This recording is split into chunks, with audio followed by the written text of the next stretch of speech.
Alexandre Kojève. Introduction à la lecture de Hegel. Leçon sur la phénoménologie de l'esprit de 1933 à 1939. Par Raymond Queneau. Hegel.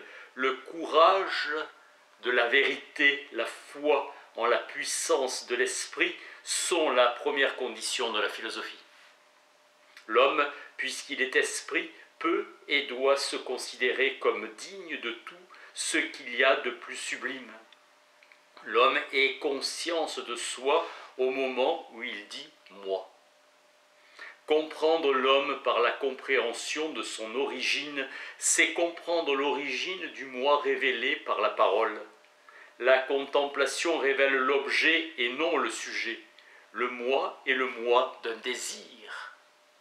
Le désir animal est la condition nécessaire de la conscience de soi, mais n'en est pas la condition suffisante. À lui seul, ce désir ne constitue que le sentiment de soi. Le désir rend inquiet l'homme et le pousse à l'action.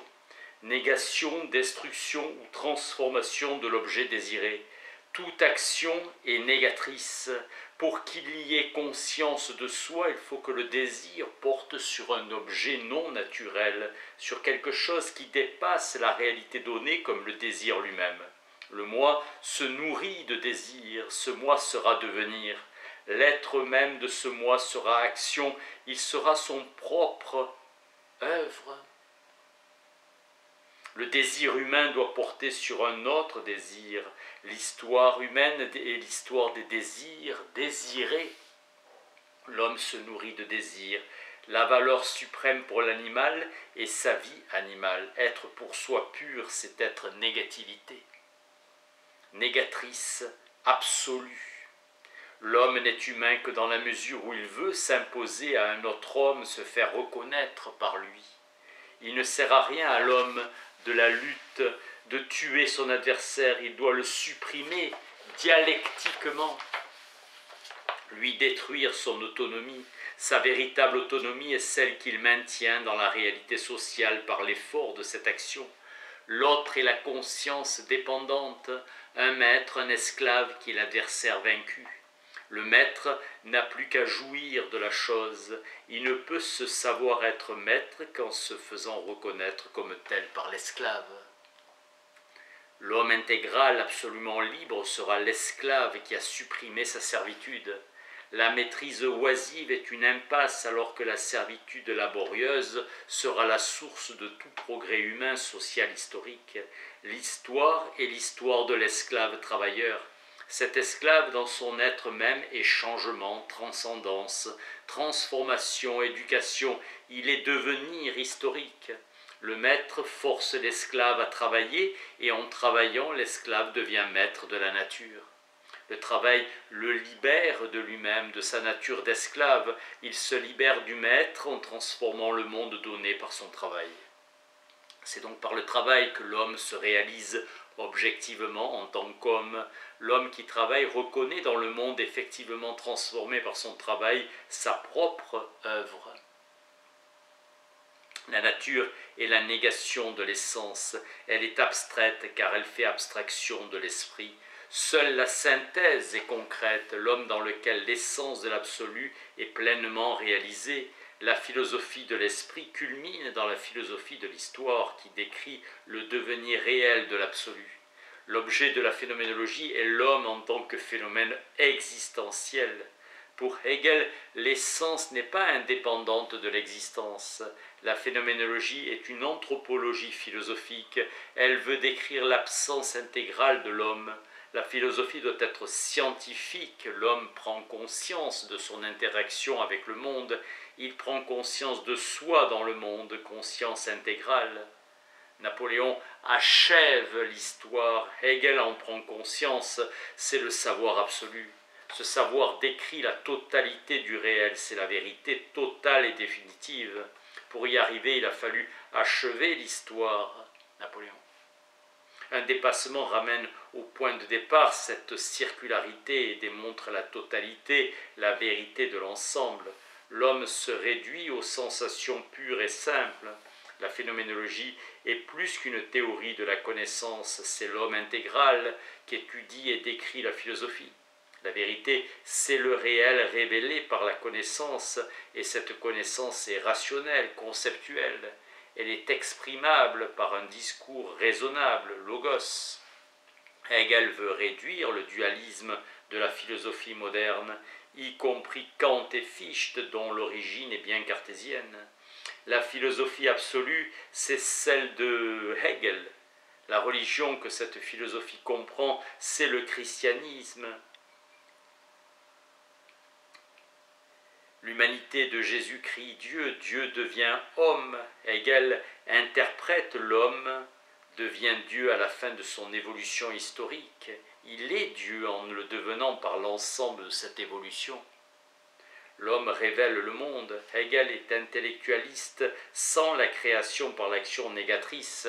Il n'y a pas de contemplation du donné, différente de l'anthropologie grecque pour laquelle l'homme sait et se reconnaît d'abord et agit ensuite. Être homme, c'est n'être retenu par aucune existence déterminée. Il faut réaliser la négativité et elle se réalise dans et par l'action ou en tant qu'action. L'être négatif est essentiellement fini. L'esclave devient stoïcien mais aussi savant par le travail. La liberté, la négativité, c'est la mort. L'être vivant naturel a épuisé ses possibilités. Il se putréfie. L'homme peut en puissance transcender la mort. C'est pourquoi il imagine l'immortalité. L'homme religieux vit puisqu'il agit, mais il n'a jamais la certitude de la béatitude. Le malheur, l'isolement et la religion forment bloc. Le religieux oppose le moi au monde transcendant, c'est-à-dire divin. C'est un mensonge ou une imposture que l'intellectuel prétende sacrifier ses intérêts égoïstes pour le vrai, le beau, le bien absolu. Pour Hegel, ce qui compte, c'est la négation active d'une valeur concrète. L'intellectuel ne nie rien, il ne crée rien, il manifeste seulement sa nature. C'est un animal spirituel. Ce qui l'intéresse, c'est le succès de son œuvre. Napoléon et Hegel achèvent l'histoire. Empire universel compris par Hegel dans et par la phénoménologie. Origine chrétienne où toute action est un péché. La tyrannie est transitoire et passagère, le tyran est éliminé une fois l'État fondé. L'Empire romain n'est pas un État proprement dit, c'est le patrimoine d'un particulier, de l'empereur, seul produit de la culture romaine, le droit privé. Avec le monde chrétien, reconnaissance de la personne, mais dans la transcendance. Puis le chrétien devient athée, il sera athée chrétien. L'attitude chrétienne est celle d'un esclave servile, crainte de la mort devenue aspiration à l'immortalité. Le chrétien se croit libre de la réalité objective. Louis XIV est le germe de Napoléon. La dialectique du monde chrétien doit encore transformer l'un en l'autre. Le premier objet de la critique de la raison, c'est elle-même. Il faut que la rationalisation s'universalise. Ce sera l'œuvre de l'Aufklärung du XVIIIe siècle. Cette doctrine était d'abord négative, passage de la raison propagande à l'action révolutionnaire, puis l'utilitarisme. C'est là que se trouve la vérité. Une pensée n'a de valeur que si elle est mise en œuvre. La terreur n'est que le suicide de la société même. La réalisation de la liberté absolue se fait par une lutte de factions, par la terreur. L'homme prend conscience de ce qu'il est réellement. Un néant. C'est un néant. Seul Napoléon peut être satisfait en acte et Hegel d'avoir compris pleinement Napoléon. L'homme post-révolutionnaire romantique n'est pas encore satisfait, il n'est pas reconnu universellement dans son unicité génie. Il impose ses convictions, il agit. Napoléon est tourné vers le monde extérieur, il le comprend puisqu'il agit avec succès. Napoléon est le Dieu révélé, c'est Hegel qui le révèle. Le christianisme présuppose, implique l'idée ou l'idéal de l'individualité. Le Dieu réel et vivant, apparaissant aux hommes dans le monde qu'il a créé pour s'y faire reconnaître. Hegel transforme le mythe de la foi chrétienne en vérité ou savoir absolu. Pour savoir ce qu'est l'histoire, il faut savoir ce qu'est l'homme qui la réalise. Je ne suis pas seulement un être pensant, je suis porteur d'un savoir absolu. Conscience pleinement consciente d'être elle-même, savoir absolu. L'homme n'est ce qu'il est que dans la mesure où il devient, son être vrai et devenir. Il n'est histoire que dans et par l'action négatrice du donné. La naissance de l'idée absolue de la liberté humaine se révèle dans et par le savoir absolu. Le monde bourgeois élabore le droit privé, l'homme est maintenant athée, il sait que c'est lui et non Dieu qui est la réalité essentielle du monde. Il faut qu'un peuple se constitue d'abord par l'action pour ensuite se contempler inconsciemment dans son Dieu. L'esprit qui se connaît dans sa vérité ou réalité, c'est l'esprit hegelien du savoir absolu. C'est l'action effectuée, objective dans son œuvre et consciente en elle d'elle-même que Hegel appelle esprit. L'homme sait qu'il est action et il sait que l'objet auquel il se rapporte est son œuvre.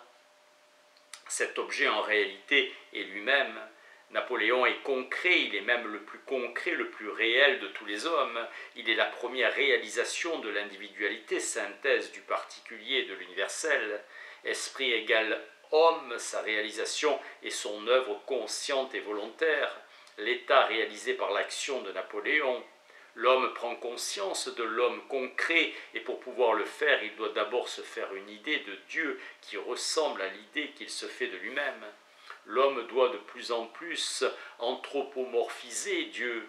L'homme se contemple soi-même dans l'esprit objectif conçu auparavant comme esprit divin, au moment où il comprend que cet esprit est l'état, lequel état est son œuvre. L'homme vient de réaliser par l'action l'élément constitutif de son existence, dont il prend conscience sous la forme du caractère essentiel de son Dieu. Ce qui divinisé, c'est le travail de l'homme. Le sacrifice amène la jouissance. La vie du Christ et sa mort symbolisent le cours réel de l'histoire. Le Christ sacrifie sa particularité pour réaliser l'universel, et l'universel reconnaît cette particularité qui est Dieu lui-même. Il sacrifie sa vie. Le sage est l'homme capable de répondre de manière compréhensible, voire satisfaisante, à toutes les questions qu'on peut lui poser au sujet de ses actes et répondre de telle façon que l'ensemble de ses réponses forme un discours cohérent. Le sage est l'homme pleinement et parfaitement conscient de soi. Hegel définit le sage, l'homme du savoir absolu, omniscient, en puissance, et affirme avec audace que le sage réalise la sagesse en sa propre personne. La satisfaction parfaite implique une conscience absolue de soi. Le sage est l'homme moralement parfait. Le concept de perfection morale n'a un sens qu'à condition d'être universellement valable, accepté comme modèle par tous. Le sage que veut devenir le philosophe est nécessairement le sage platono-hegelien, l'homme parfait et satisfait qui est essentiellement et complètement conscient de sa perfection et de sa satisfaction. Le sage sert le modèle à lui-même, c'est le modèle à lui-même et aux autres. Dans ces changements, il réalise un progrès, s'entend par philosophe ceux qui tendent vers l'idéal réalisé par le sage. Hegel dit que le philosophe atteint la sagesse. Platon dit non, l'homme n'a atteint jamais la sagesse. La vérité révèle ce qui est et reste éternellement identique à elle-même. La sagesse pour l'homme signifie la connaissance parfaite de Dieu. Le savoir est total dès qu'il implique une parfaite connaissance de Dieu. Le savoir absolu du sage est circulaire, et tout son savoir circulaire, il n'y en a qu'un seul possible, est le savoir absolu du sage. Pour Hegel, l'avènement de la sagesse achève l'histoire. Nécessité du passage de la théologie à la sagesse. Pour que le savoir puisse être absolu, il faut que l'objet extérieur se soit manifesté lui-même à la conscience extérieure en tant qu'évanouissant. Le philosophe peut devenir un sage. Pour actualiser la sagesse, il faut prendre conscience de la totalité qu'on intègre en soi. L'homme intégral se réalise peu à peu au cours de l'histoire. Le savoir intégral a aussi une histoire, et c'est l'histoire de la philosophie. L'histoire des tentatives faites par l'homme pour comprendre le monde. L'homme en devient un sage, a supprimé le théos de la théologie et passe à la logique tout court, sa propre pensée discursive, le logos, comprise comme pensée de Dieu avant la création du monde. La sagesse n'est sagesse que dans la mesure où elle est logique et non mégalomanie. La réalité objective consciente d'elle-même, c'est l'esprit. Dans et par le sage, l'esprit réalise son concept qui comprend tout, contenir et connaître, et en réalisant son concept dans et par le sage, l'esprit reste à l'intérieur de son concept, car l'être du sage est son action. La vérité est le contenu, Dieu. La science est produite par le sage est le producteur de la science. Le sage reste un homme. La science totale ne peut résulter que d'un effort total de l'homme, de l'ensemble de l'effort humain collectif. La religion peut exister sans philosophie, mais la philosophie ne peut apparaître sans qu'il y ait une religion. L'existence est essentiellement changement, entité temporelle. Seul un être libre peut parler. Hegel maintient la connexion étroite entre le langage et la liberté. Pour ou contre Dieu, ange vertueux ou à jamais déchu, diable, le monde où l'homme pense est nécessairement un monde temporel. L'homme seul crée et détruit essentiellement. L'être révélé par le concept est temporel, fini ou ayant un commencement et une fin dans le temps. L'homme, dit Hegel, doit d'abord se réaliser et s'objectiver par l'action avant de pouvoir se connaître. Le temps de Hegel, le temps historique ou humain, est un cercle. Il ne diffère du temps aristotélicien ou biologique que par le fait qu'il n'est pas cyclique. Le cercle hegelien ne peut être parcouru qu'une seule fois. L'histoire procède par négation et l'histoire progresse tant qu'il y a possibilité actualisée de négation, mais lorsqu'il n'y en a plus, elle s'arrête définitivement. Le réel est chaque fois supprimé par l'action. La philosophie est conscience de soi, de la réalité humaine, donc par l'histoire comprise sans philosophie. L'être vrai de l'homme et son action, l'esprit se révèle dans son mouvement par le savoir, le sage refaisant dans sa pensée l'histoire universelle. Dans le savoir, le sage, l'esprit a terminé le mouvement dialectique. L'homme proprement dit ou l'individu libre est le temps qui est l'histoire. L'homme se supprime en tant qu'erreur après avoir créé la vérité de la science. Les Russes et les Chinois ne sont que des Américains encore pauvres et l'américain way of life est le genre de vie propre à la période post-historique, préfigurant le futur éternel présent. Le but de l'histoire, la connaissance de soi, la philosophie qui devient sagesse, l'homme créant un monde historique que pour savoir ce qu'est ce monde et pour se connaître ainsi soi-même et lui. Le but de l'histoire est la révélation de la profondeur. Cette révélation est le concept absolu, la science.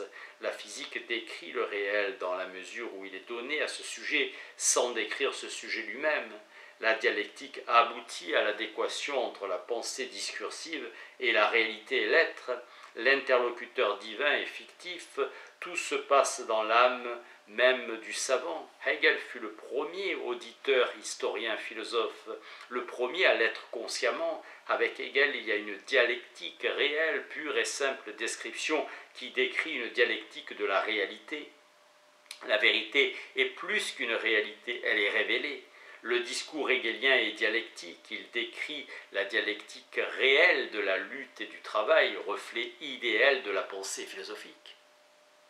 La vérité absolue ne peut être atteinte qu'à la fin de l'histoire. Le dialectique constitue l'âme motrice du progrès scientifique, seul principe grâce auquel une connexion immanente et une nécessité pénètrent dans le contenu de la science. En tant que totalité dialectique et non identité tautologique, l'être est vraiment et pleinement dialectique. La négativité n'est pas néant et ne mène pas à la destruction pure et simple de l'être autonégateur, mais aboutit à une nouvelle détermination positive de cet être qui redevient dans sa totalité absolument identique à lui-même. La négation dialectique est la négation d'une identité, quelque chose de déterminé, de spécifique, une nature fixe et stable. La volonté est simplement le désir de la totalité du réel, de se comprendre soi-même dans et par un discours cohérent, l'être réel, concret et totalité. Cela implique identité et négativité. L'être identique peut devenir ce qu'il est, représenter sa nature éternelle. Décrire le réel concret, c'est décrire son devenir historique, mouvement. L'homme peut supprimer sa nature servile et devenir libre, voire se créer. Même né dans la servitude, il peut nier sa nature servile innée. Aucun animal ne travaille car il ne transforme jamais le monde où il vit en fonction de projets de son existence. Un animal terrestre ne construit jamais d'engin lui permettant de vivre dans un élément autre que son élément naturel. La lutte et le maître qu'il incarne sont les catalyseurs de l'histoire ou du mouvement dialectique de l'existence humaine. La liberté humaine qui se réalise en tant qu'action négatrice de la lutte et du travail, se révélant dans le plan phénoménal humain comme historicité. L'individualité ne peut être pleinement réalisée, le désir de reconnaissance ne peut être complètement satisfait que dans et par l'état universel. La négativité se manifeste sur le plan phénoménal comme liberté humaine et la totalité y apparaît comme historicité. La mort de l'homme est une loi immanente, une autosuppression. L'homme est seul capable de vouloir l'infinitude et l'immortalité de ce qui est fini et mortel. La mort volontaire, sans nécessité vitale, est la manifestation la plus évidente de la négativité ou de la liberté. La liberté de l'homme est la négation effective par lui de sa propre nature donnée, de ses possibilités. Dire que l'être est dialectique, c'est-à-dire sur le plan ontologique, qu'il est une totalité qui implique l'identité et la négativité. La substance vivante est l'être qui est en vérité sujet, le vrai et le tout. Le vrai est une totalité, dire que l'absolu est l'esprit. Est esprit, c'est affirmer la structure dialectique de l'être et du réel en tant que totalité intégrée. Hegel dit que toute sa philosophie n'est pas autre chose qu'une tentative de concevoir la substance comme sujet. Il veut dire que cette philosophie a pour but principal de rendre compte de l'existence de l'homme dans le monde naturel. C'est pourquoi Hegel se sert du mot « esprit » pour résumer l'ensemble de la philosophie. La force ou la puissance absolue de l'entendement ne sont en dernière analyse rien d'autre que la puissance ou la force de l'abstraction que l'on trouve dans l'homme. L'action renverse le cours naturel du temps dans lequel, d'une lettre donnée temporelle ou ayant un sens, primat de l'avenir dans le temps où l'être naît et n'est donné que dans le présent. L'esprit est l'être révélé par la parole et la vie de l'esprit et l'existence du philosophe ou du sage. C'est dans la contemplation discursive de la négativité se révélant par la mort que se manifeste la puissance du sage conscient de soi qui incarne l'esprit. La liberté consiste dans l'acte de nier le réel dans sa structure donnée et de maintenir la négation sous la forme d'une œuvre récréée par cette négation active même. Cette liberté qui est négativité est la réalité essentielle de l'homme. La mort est la manifestation dernière et authentique de la liberté. La mort est absolue négative, liberté pure dans son apparition ou manifestation. L'essence de la liberté individuelle est la négativité qui se manifeste à l'état pur ou absolu comme mort. L'œuvre et l'action unique de la liberté générale sont la mort. La liberté ne se réalise qu'en tant qu'histoire. L'histoire est transcendance. L'individualité humaine est conditionnée par la mort. L'universel est la négation du particulier.